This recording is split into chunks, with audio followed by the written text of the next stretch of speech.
video, my name is Nick. We're looking at 3 lead guitar cliches that you gotta know, that you should know, that you have to know. I mean, these are building block types of licks, cliches.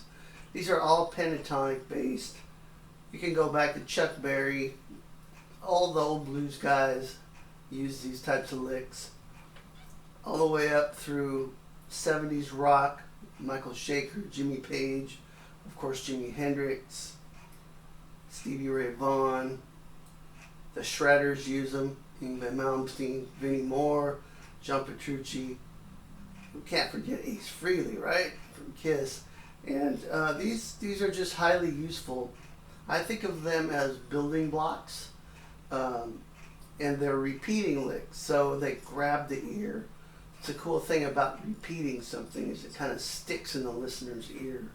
Sometimes we get carried away with playing so many notes and showing off our technique, which is great, but sometimes those notes just go right past the listener and something like that, and you know, they get lost.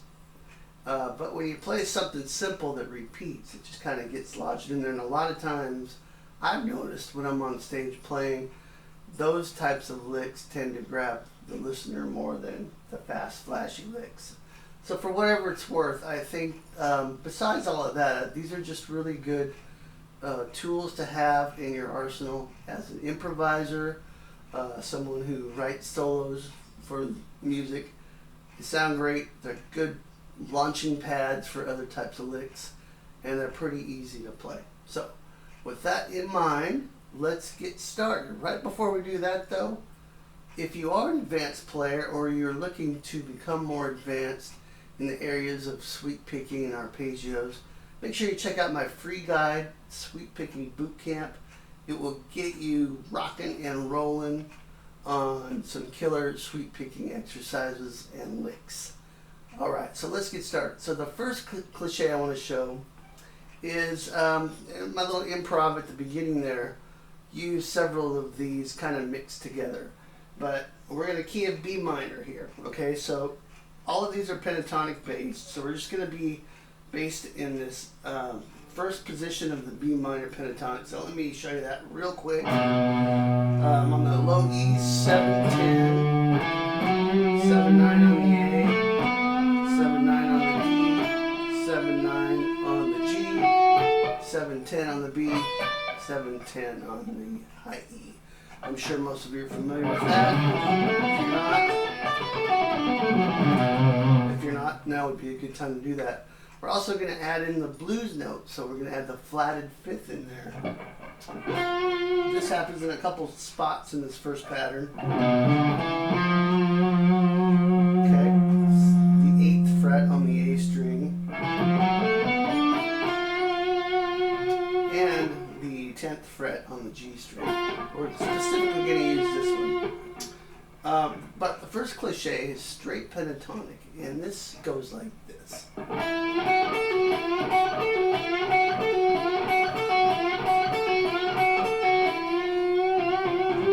Okay, so if we take a look at this, we're just bending the G string on the 9th fret, the whole step, and going right to the 7th fret on the B string. And you notice this actually produces the same note when you bend it up. You're actually playing that note twice, but the bend gives it a nice kind of a rub.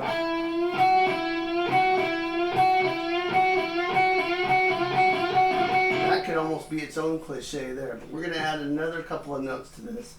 And we're going to bend the step, the whole step, 7th fret, and then pull off from 10 to 7 on the B string. That's it. That's the whole cliche.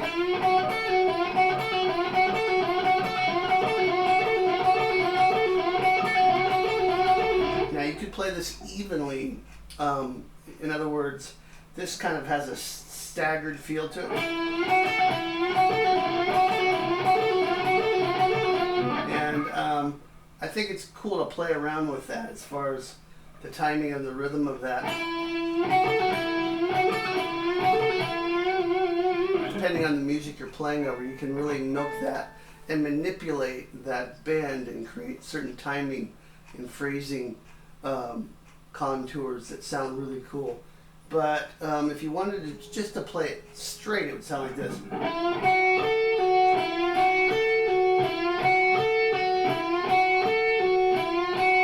And there's nothing wrong with that. I just think this sounds way cooler.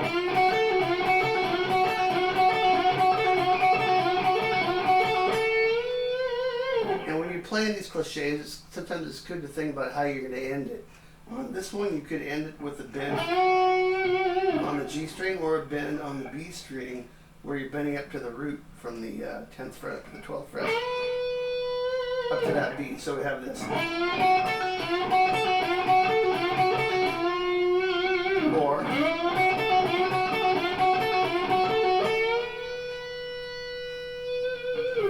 okay, now I'm going to show you a variation on this. So we're still in cliche number 1 here. But we can move this exact same thing to the top 2 strings. So now we have this. Actually, 2 little variations here. First is bending the 10th fret up, a whole step, and then playing 7th fret on the high E, and then pull off 10 to 7 on the B string.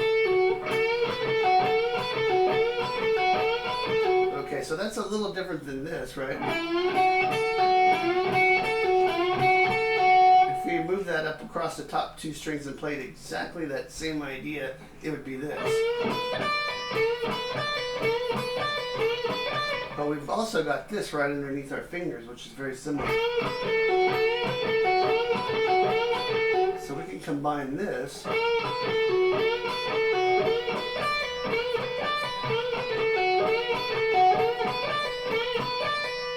And now we've got 3 different ideas we can use. So let me demonstrate this, how you can combine this together without really leaving the idea. You're still with the same cliche, but now we're mixing it up on different strings. Okay, so here we go.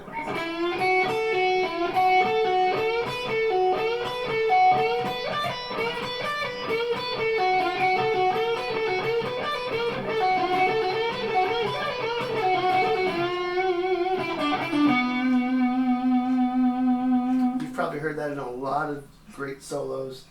I tend to use this one for sort of a launching pad into more scale type stuff. So I'm like, I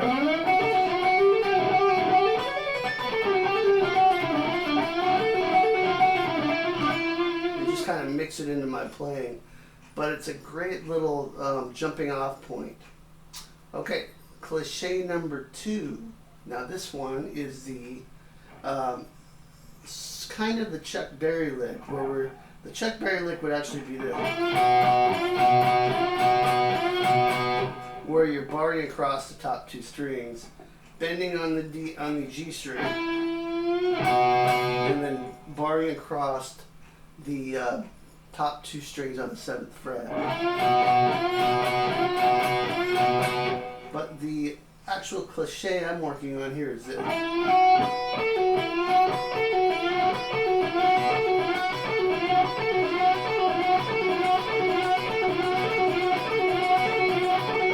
So that's kind of taking that that Johnny B. Good, Chuck Berry kind of lick a step further, where we have, and then we're doing a pull off from 10 to 7 on the B string, and we're not playing those top 2 strings together as a together, almost like a chord. We're actually separating.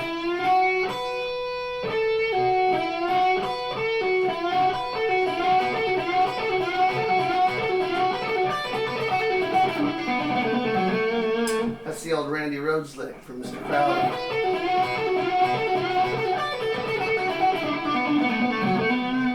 So there's an example of it being a jumping off point into something else.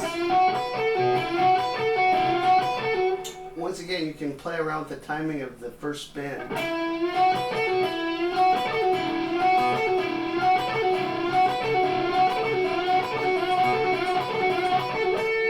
Have to be played fast either. It sounds good. Just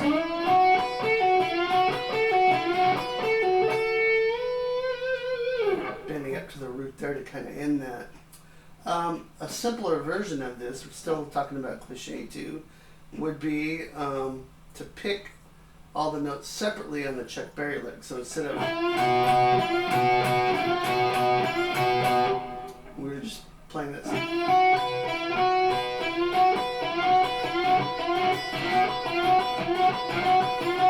And notice the lick I'm showing you here as cliche number 2 is just that same lick with 2 extra notes added to pull off.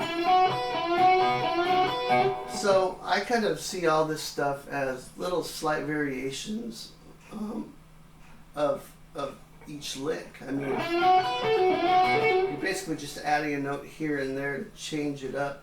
But what that does is it gives you forward momentum when you're soloing, and you're not just repeating the same thing, you're adding little twists and turns. So if we take that first cliche and mix it with the second one, you might get something like this.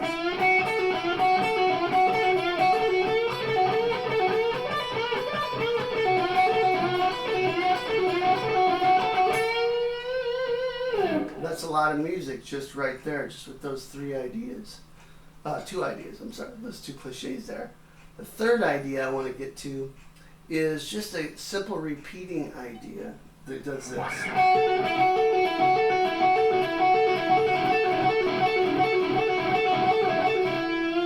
And this can be repeated at fast speeds, slow speeds. You can add a little palm muting to it to give it a cool effect. And you can play it all over the neck in the pentatonic scale. So once you learn it in one little place, you can kind of see where else it will fit in the pentatonic scale and keep that little idea going. But in the first position, B minor pentatonic here, we can do it very easily in 2 spots. Right here on the B string, 7, 10, 7. So we're kind of smoothing this out by using hammer-ons and pull-offs. 7, 10, 7 on the B, and then 9 on the G, and that's it.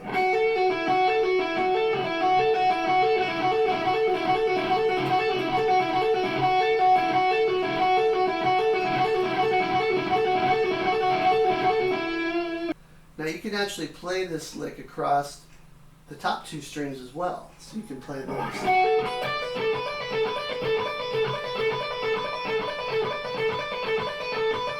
Now notice on the fingering here, you can use your pinky for all of it, or use your ring finger here and your pinky. Now what most people would do on this, I think, is probably use their ring finger.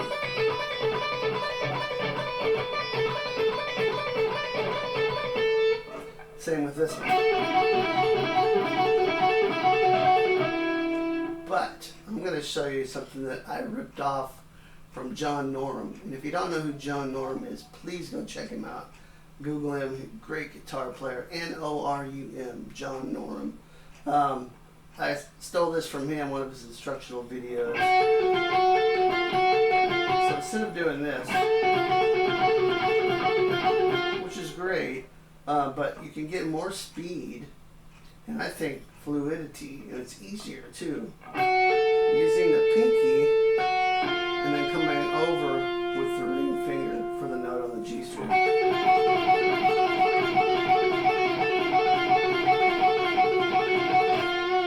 Genius. And notice how simple that is, but it just sounds cool. And that's the point. It sounds good. That's why these cliches became cliches and have stood the test of time, is because they just sound good. So feel free to use them. Don't feel guilty about using them. Create your own, ideas that go with them. Figure out different ways to combine them. So if we take those 3 cliches, kind of wrap this up here. Okay, so here's cliche 1.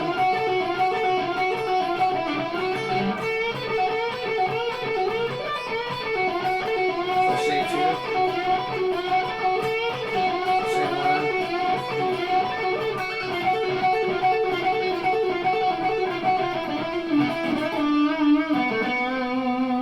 noticed at the beginning I had a little loop going. Let me put that on.